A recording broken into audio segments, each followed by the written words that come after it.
तर फलटणमध्ये माझ्या भगिनींना त्रास झाला तर काळा कोट घालून कोर्टात उभं राहील, रामराजे निंबाळकरांनी विरोधकांना हा इशारा दिलेला होता। तर महिलांवरील अन्यायाचं नाव काढू नका, या लोकांनीच गुंडांना तिकीट दिली आहेत, रणजित सिंह नाईक निंबाळकर यांनी प्रत्युत्तर दिलं। मला एकच तुम्हाला प्रश्न विचारायचा की मुंडेबाईंचं खरं खोटं पोलीस काढतील काय होत आहे? तर फलटणचं नाव तर बदनाम झालं की नाही एवढं सांगा। महिला बसल्यात, तुमच्या माहेरवरनं तुम्हाला फोन आलेच असतील की कसलं हे फलटण घरी असतात, हे बघा अन्याय सहन करणारा अन्याय करणाऱ्याच्या डबल दोषी असतात। आणि तुमच्या मागे मी आहे ना, का घाबरतो? याच्या पुढे जर कार्यकर्त्याला त्रास झाला, महिला भगिनीला जर त्रास झाला, हा रामराजे काळा कोट घालून कोर्टात उभं राहील तर मी वकील। महिलांवरचा अन्यायाचं तर यांनी नावच काढू नये। सगळे महिलांचे गुन्हेगार यांच्या बरोबर फिरतायत, महिलांना त्रास देणारे गुन्हेगारांना त्यांनी तिकीट दिलेली आहेत। त्यांचा तिकिटाचा पाडा उद्या वाचायला लावू नये अशी मला या ठिकाणी सांगायचं आहे। गुन्हेगारांच्या भोवतीने आणि गुन्हेगारांच्या बरोबर यांच्या कुटुंबियांचे काय चाळे चालतात हे सुद्धा फलटणकरांना माहिती आहे। आता महिलांच्या सुरक्षेची जबाबदारी आम्ही घेतलेली आहे।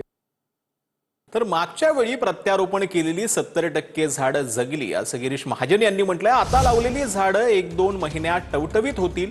तपोवनमधील वृक्षतोडीसाठी दुसऱ्या ठिकाणी झाडांच्या प्रत्यारोपणावरती आता मंत्री गिरीश महाजन यांनी ही प्रतिक्रिया दिली।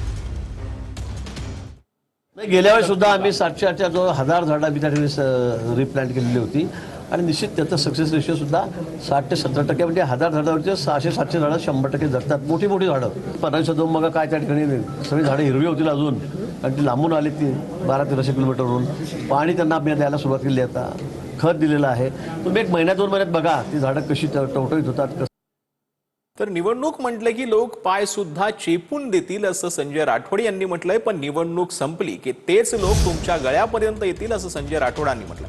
लातूरमध्ये बोलताना शिंदेच्या शिवसेनेचे संजय राठोड यांनी हे विधान केलं। सर्वच हात जोडतात, सर्वच पाया पडतात। 20 तारखेच्या 5:30 वाजेपर्यंत पाया चेपून द्या म्हणलं तर पाया चेपून देतात। चेपून देतात ना, चेपून देतात म्हणजे दाबून देतात 20 तारखेच्या 5:30 वाजेपर्यंत। परंतु 5:30 वाजले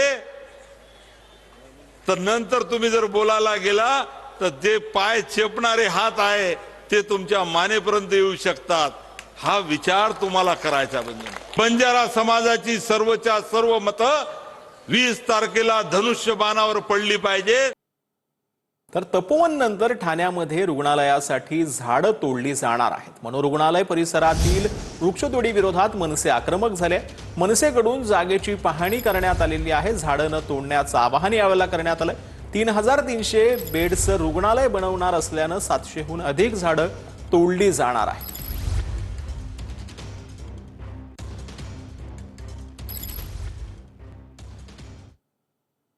तर नंदुरबारच्या अक्कलकुवामधील जामिया शिक्षण संस्थेला प्रशासनाचा दणका पाहायला मिळतोय। नंदुरबारच्या अक्कलकुवामध्ये जामिया शिक्षण संस्थेवर आदिवासींची जमीन बेकायदेशीरपणे हडपल्याचं समोर आलेलं आहे। अक्कलकुवा तहसीलदारांकडून जमीन मूळ मालकाला परत करण्याचे आदेश देण्यात आले। काही दिवसांपूर्वी परदेशी फंडिंग प्रकरणी या संस्थेवरती ईडीची धाड जी आहे ती पडलेली होती। तर नंदुरबारमध्ये जामिया शिक्षण संस्थेनं आदिवासींची जमीन हडपल्याचं प्रकरण समोर आलेलं होतं। जमीन मूळ मालकाला परत करण्याचे प्रशासनानं जामियाला आदेश दिले।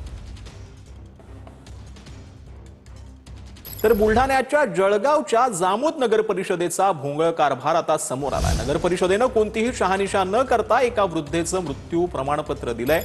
त्यानंतर वृद्ध महिलेच्या मुलानं आईच्या खात्यातील 10 लाख रुपये लाटलेले आहेत। ही घटना समोर आल्यानंतर जळगाव जामोदच्या मुख्याधिकाऱ्यांकडून प्रेमसिंग राजपूत या व्यक्तीविरोधात गुन्हा दाखल करण्यात आलेला आहे। पुण्यातील बुक फेस्टिवलला मुख्यमंत्री देवेंद्र फडणवीस यांनी हजेरी लावलेली होती। यावेळेला मुख्यमंत्री फडणवीसांनी मराठी माणूस नेहमीच पुस्तकांबाबत वेडी असतात अशी प्रतिक्रिया दिलेली आहे। मराठी माणसं आहेत